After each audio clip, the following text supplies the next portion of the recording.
नमस्कार दोस्तों। इतिहास में ना कुछ पल ऐसे आते हैं जो किसी भी लीडर के उसूलों की सबसे कड़ी परीक्षा लेते हैं।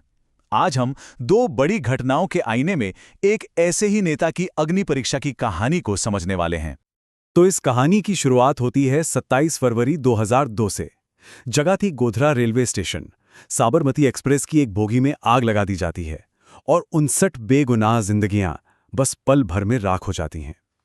ये वो भयानक चिंगारी थी जिसने पूरे गुजरात को नफरत की आग में झोंक दिया। लेकिन जानते हैं, इस पूरी उथल-पुथल के बीच इस कहानी का जो असली दिल है ना, वो छिपा है एक भाषण में। उस भाषण में किए गए एक वादे में, और फिर वक्त के हाथों ली गई उसी वादे की अग्नि परीक्षा में। चलिए इस कहानी को और करीब से देखते हैं।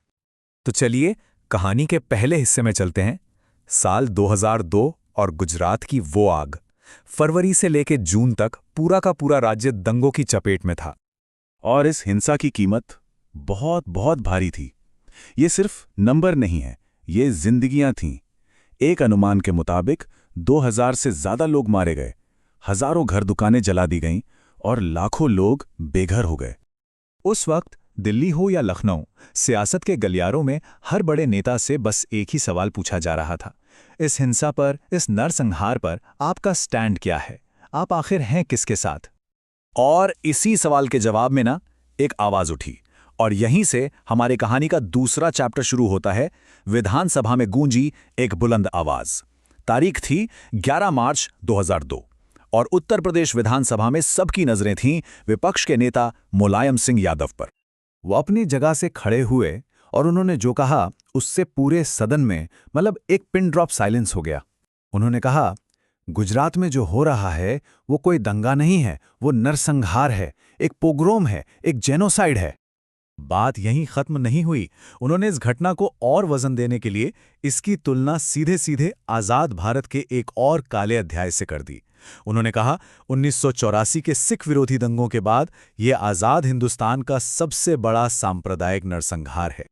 और फिर उन्होंने सदन के सामने एक ऐसा ऐलान किया, एक ऐसा वादा किया जो आने वाले सालों में उनकी पूरी सियासत की सबसे बड़ी कसौटी बनने वाला था। उन्होंने कसम खाते हुए कहा, अगर कभी उत्तर प्रदेश में हमारी सरकार आई तो हम कभी किसी भी कीमत पर गुजरात जैसे हालात यहां पैदा नहीं होने देंगे। खैर, वक्त का पहिया तो घूमता है। मई 2003 आया, समाजवादी पार्टी उत्तर प्रदेश की सत्ता में आई और मुलायम सिंह यादव मुख्यमंत्री बने। और फिर ठीक 10 साल बाद सितंबर 2013 में वक्त आ गया उसी वादे की परीक्षा का। तो अब हम आ गए हैं कहानी के तीसरे पड़ाव पर। 2013 का मुजफ्फरनगर संकट। सितंबर 2013 में पश्चिमी उत्तर प्रदेश के मुजफ्फरनगर और शामली जिलों में भयानक सांप्रदायिक दंगे भड़क उठे। इस बार आग की लपटों में 60 से ज्यादा जानें चली गईं। एक बार फिर सांप्रदायिक नफरत ने पूरे प्रदेश को बुरी तरह हिला दिया था। लेकिन देखिए, मौत का आंकड़ा कभी पूरी कहानी नहीं बताता। असल चोट तो इंसानियत पर लगी थी।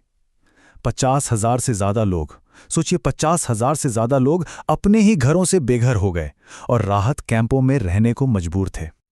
और यहीं पर कहानी का सबसे बड़ा ट्विस्ट, सबसे बड़ी विडंबना सामने आती है।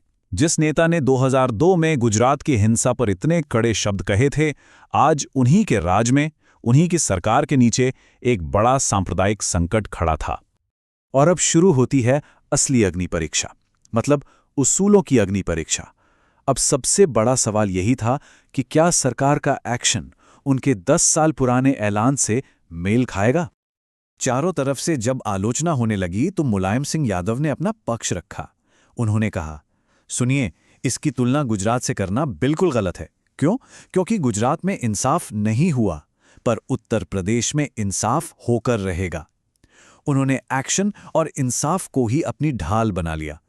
अब जरा इस स्लाइड को देखिए, ये तुलना बहुत दिलचस्प है। एक तरफ है गुजरात 2002 पर लगे आरोप कि सरकारी मशीनरी चुप रही, इंसाफ नहीं हुआ, और दूसरी तरफ है मुजफ्फरनगर 2013 को लेकर सरकार का दावा कि नहीं, हमने फौरन एक्शन लिया, 600 से ज्यादा गिरफ्तारियां की और दोषियों को सजा मिलेगी। अपने दावों को पुख्ता करने के लिए सरकार ने कुछ आंकड़े भी सामने रखे, जैसे 600 से ज्यादा लोगों की गिरफ्तारी हुई, जिन अफसरों ने लापरवाही बरती उन पर एक्शन लिया गया, और जो पीड़ित थे उनके लिए मुआवजे और पुनर्वास का इंतजाम किया गया।